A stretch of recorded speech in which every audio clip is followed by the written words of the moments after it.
Salut à tous et bienvenue sur AZ237. Tout le monde a déjà entendu le dicton « Ne pas juger un livre par sa couverture ».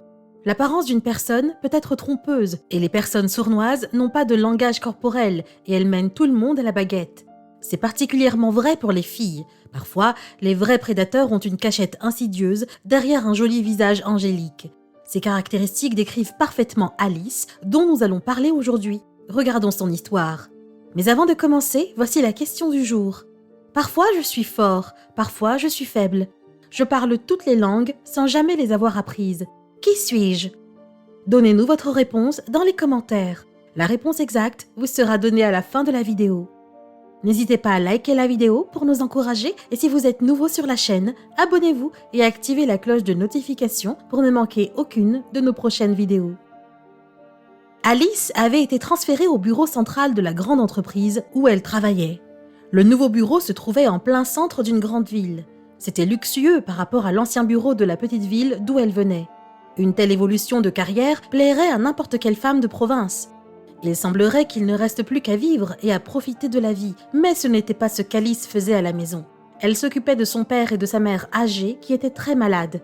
Alors, tous les week-ends, elle prenait le train pour rentrer chez elle pour les voir. C'était un long chemin.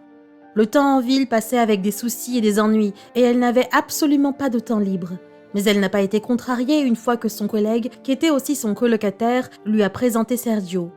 Il y avait 1 an de moins qu'elle, mais elle ne s'inquiétait pas de cela. Il était attentionné et romantique, et il lui faisait des compliments. Chaque soir, après le travail, il l'attendait avec sa voiture pour la prendre. Il était un garçon original, il aimait impressionner sa bien-aimée, donc chacun de leurs nouveaux rendez-vous n'était pas comme le précédent et cela ravissait incroyablement Alice. Il pouvait l'emmener à l'improviste sur le toit d'un gratte-ciel et dîner avec de la musique live ou organiser une fête dans un club fermé. Il ne se lassait pas d'inventer toujours plus de surprises et sa bien-aimée ressentait une telle légèreté et une telle insouciance comme si elle avait à nouveau 18 ans. Tout allait bien pour elle, un tel bonheur régnait dans leur relation qu'elle ne pouvait imaginer qu'une dispute puisse survenir entre eux ou surtout un conflit sérieux. Elle pensait qu'il n'avait qu'un seul but dans la vie qui était de la rendre heureuse. En fait, elle n'était pas loin de la vérité. Sergio était follement amoureux d'elle et commença à parler de la façon dont il aimerait emménager ensemble pour au moins pour un début passer tout le week-end ensemble. Au début, Alice répondit que c'était trop tôt pour eux de vivre ensemble parce que le couple ne s'était pas rencontré il y a très longtemps et ce serait génial d'apprendre à mieux se connaître. Mais quand plus de 6 mois ont passé, les mots de la jeune fille semblaient être une excuse. Sergio décida d'agir. Un vendredi soir, comme d'habitude, il conduisit Alice à la gare. En sortant de la voiture, il sortit quelque chose de sa poche. Il s'agissait d'un 2e billet pour sa ville natale. « Eh bien, tu es contente ?» lui demanda-t-il en souriant largement. Mais la fille ne partageait pas sa joie, mais avait l'air au contraire très alarmée. Elle se demandait ce qu'il voulait dire. Sergio répondit « C'est mon billet, nous allons chez tes parents ensemble pour tout le week-end », répondit-il. Le visage d'Alice changea et elle soupira. L'homme ne comprenait pas pourquoi elle n'était pas heureuse. C'était pourtant génial, il essaya de la persuader. « Je vais enfin rencontrer ton père et ta mère, et nous n'aurons plus à nous séparer. Ce week-end, je veux t'aider. Je vais aller au magasin, à la pharmacie. Je peux les emmener à l'hôpital. Nous sortons ensemble depuis 6 mois, ce n'est pas suffisant ? Je t'aime tellement et je veux que nous soyons toujours ensemble, je veux me marier. » Ces mots semblaient choquer et troubler complètement Alice. « Ok, je suis désolée, je ne voulais pas du tout faire une demande maintenant de cette façon et certainement pas à la gare, » dit Sergio avec agacement. « Je les ai juste dit par hasard, donc tu as été surprise. Je ne veux pas vivre sans toi et c'est pour ça que j'ai décidé d'aller chez toi. »« Non, c'est une mauvaise idée, » répondit-elle. « On fera ça une autre fois. » Sergio était confus et ne pouvait pas dire un mot. Il était frappé par l'étrange réaction de sa bien-aimée. Alice, voyant cela, commença immédiatement à trouver des excuses. « Nous sommes si heureux ensemble, dit-elle. Pourquoi une telle précipitation ? Mes parents sont des personnes âgées malades. Ils n'ont pas assez d'argent pour quoi que ce soit. Ils dépensent beaucoup en médicaments et puis ils vont entendre parler d'un mariage. »« Je paierai tout moi-même, » répondit Sergio, qui était décontenancé. « Comment peux-tu penser autrement ? » « Eh bien non, ce n'est pas ça, » dit-elle en secouant la tête. « Tu ne connais pas mon père. Il est tellement indépendant qu'il n'acceptera jamais d'aide pour organiser le mariage de sa fille unique. » À ce moment, un train électrique s'approcha du quai et les gens se mirent à entrer dans les wagons. Alice dit à Sergio « Je dois y aller, on parlera de tout ça à mon retour. » Elle prit son sac et sauta dans le wagon disparaissant dans la foule des passagers.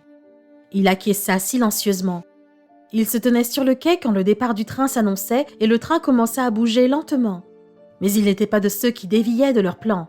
Il n'allait pas abandonner parce qu'il avait l'habitude d'atteindre ses objectifs, quoi qu'il lui en coûte. Après avoir hésité une seconde, il sauta dans le dernier wagon.